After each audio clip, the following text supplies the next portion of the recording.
Assalamualaikum warahmatullahi wabarakatuh.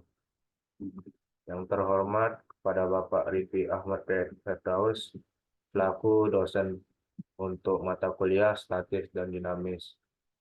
Perkenalkan, nama saya Khairus dengan NIM 4222401043, kelas RE Pagi B semester 2. Di sini saya akan menjelaskan tentang asesmen tengah semester untuk matkul ini, yang dimana untuk soal ATS-nya yang pertama, identifikasi sistem fisik dan apa saja pada proyek PWL yang memerlukan analisis sistem statis dan dinamik. Kedua, gambarkan diagram bebas free body diagram, gaya-gaya yang bekerja pada sistem fisik tersebut. Tiga, tentukan gaya-gaya yang belum diketahui agar fisik tersebut berada pada kondisi equilibrium. Oke, langsung saja. Untuk yang pertama, mengidentifikasi sistem fisik apa saja pada proyek PBL yang memerlukan gaya analisis sistem statis dan dinamis.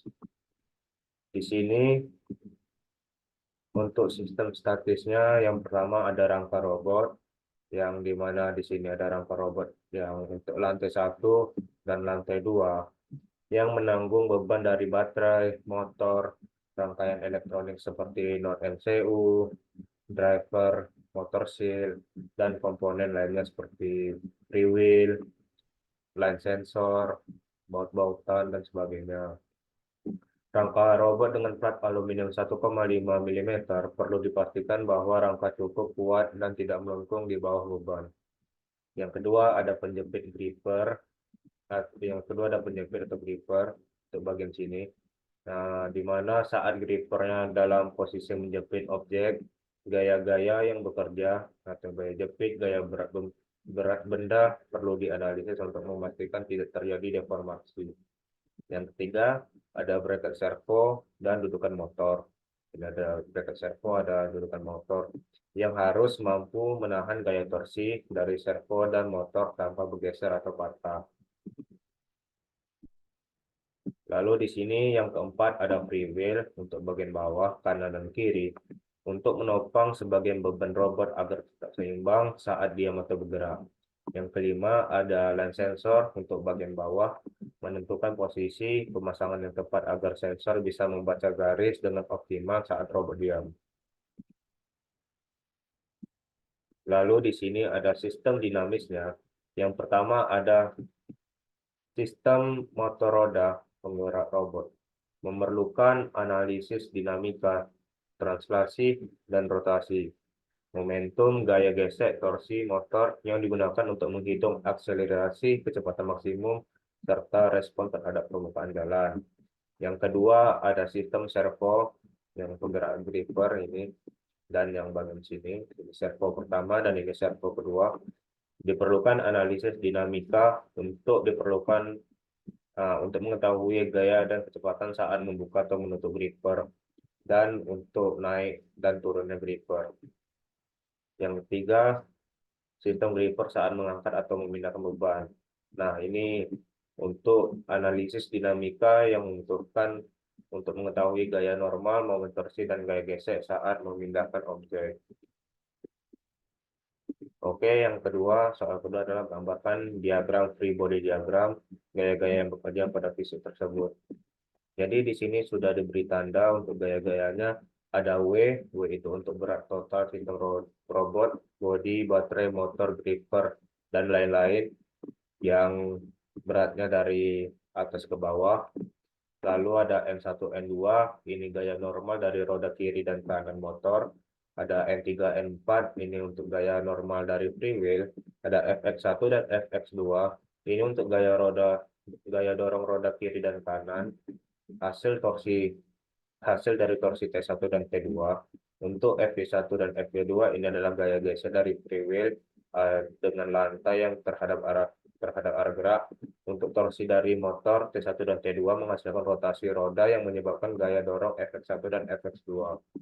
Untuk selanjutnya ada FG1, gaya dari servo untuk mengangkat atau menurunkan gripper, dan FG2, gaya penjepit dari servo untuk menjepit benda seperti pohon mini atau kelereng. Lalu kita masuk yang soal ketiga adalah tentukan gaya-gaya yang belum diketahui dengan fisik tersebut yang berada pada kondisi equilibrium. Jadi yang pertama, syarat kita harus tahu untuk syarat keseimbangan equilibrium condition. Yang pertama ada sigma fx sama dengan 0. Gaya-gaya arah horizontal saling meniadakan. Yang kedua ada fy sama dengan 0. Gaya-gaya arah vertikal saling meniadakan. Yang ketiga ada sigma m sama dengan 0. Momen gaya terhadap suatu titik sama dengan 0 atau tidak terjadi rotasi neto. Jadi yang pertama yang harus kita ketahui adalah berat robotnya. Di sini saya sudah memperkirakan untuk berat robot untuk PBL saya, line follower robot transporter, yang dimana membutuhkan komponennya itu ada aluminium, ada servo, ada motor DC 2 buah, baterai holder beserta baterainya, ada line sensor, ada perbautan, baut plus nut M3, baut plus nut M2, ada spacer juga M3 yang 1 cm, ada spacer yang 2 cm, ada grippernya dari filament, yang dimana total massa robotnya itu sekitaran 705 gram. Jadi kita mengetahui kalau berat robot itu W sama dengan 0,705 kg dikali gaya gravitasi 9,81 meter per second kuadrat sama dengan 6,92 Newton. Lalu ada kesetimbangan gaya pada suku vertikal. Ini ada total gaya N1 plus N2 plus N3 plus N4. Kita dapat tadi untuk beberapa totalnya W sama dengan 6,92 Newton. Yang dimana N1, N2 ini untuk roda motor DC, N3, N4 ini untuk free wheel. Karena terdapat 2 roda motor dan 2 free wheel, maka N1, N2, N3, N4 ini sama dengan W. Sama dengan 6,92 Newton, kita bagi sama 4. Sama dengan 1,73 Newton. Lalu di sini ada kesetimbangan gaya pada sumbu horizontal. Di sini kita cari gaya gesek pada free wheel. Kita asumsikan koefisien gesekan free wheel itu 0,1 mikro. Lalu untuk FV1 sama dengan 0,1 kali N3 sama dengan 0,1 kali 1,73 Newton sama dengan 0,173 Newton. Untuk FY2 sama juga, jadi mendapatkan 0,173 Newton. Selanjutnya ada gaya torsi. Kita ketahui torsi motor DC GE12 itu, torsinya itu mempunyai kekuatan 1 kg. Maka torsi sama dengan 1 kg kali cm sama dengan 1 kg kali gaya gravitasi 9,81 meter per second kuadrat kali 0,01 meter agar diubah satuan menjadi meter sama dengan 0,09981 Newton. Lalu kita cari gaya dorongnya, Fx-nya. Jika diketahui diameter roda motor DC 43 mm, atau kita ubah menjadi 4,3 cm. Jadi kita tahu jari-jarinya tuh 2,15 mm, kita bisa ubah jadi 0,02215 meter. Maka kita tahu untuk gaya dorongnya atau Fx-nya sama dengan torsi bagi untuk jari-jari. Jadi 0,0981 Newton dibagi 0,0215 meter itu sama dengan dikirakan 4,56 Newton. Jadi untuk Fx totalnya kita kalikan saja karena mempunyai 2 motor untuk kanan dan kiri, maka 2 dikali 4,56 Newton sama dengan 9,12 Newton. Lalu di sini ada stall torque atau torsi maksimum pada servo. Yang pertama ada 4,8 volt yang menyanggupi untuk 1,8 kg 18 kg cm.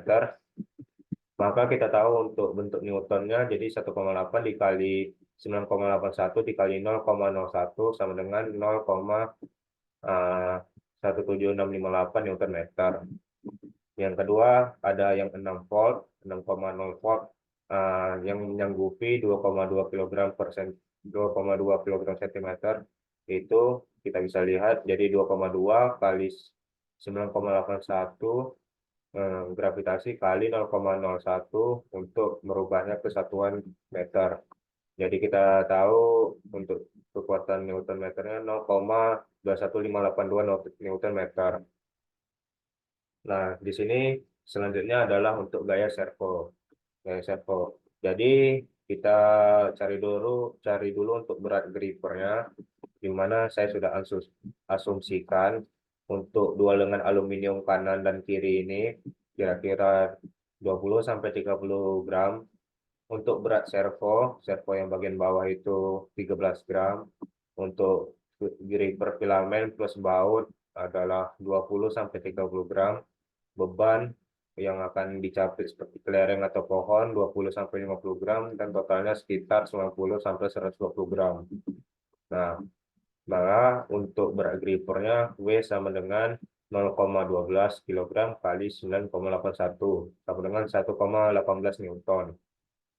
Jika panjang lengan dari poros servo ke titik berat sistem adalah sekitar 3,5 cm, atau kita bisa merubah ke 0,035 meter, maka kita bisa tahu untuk FG1-nya, untuk gaya servo 1, untuk bagian servo atas. Jadi kita bisa tahu FG1 sama dengan, kita menggunakan satuan hasil dari kekuatan Newton yang menggunakan 6,0 volt aja. Jadi 0,21582 dibagi sama berat servonya, berat gripper 0,0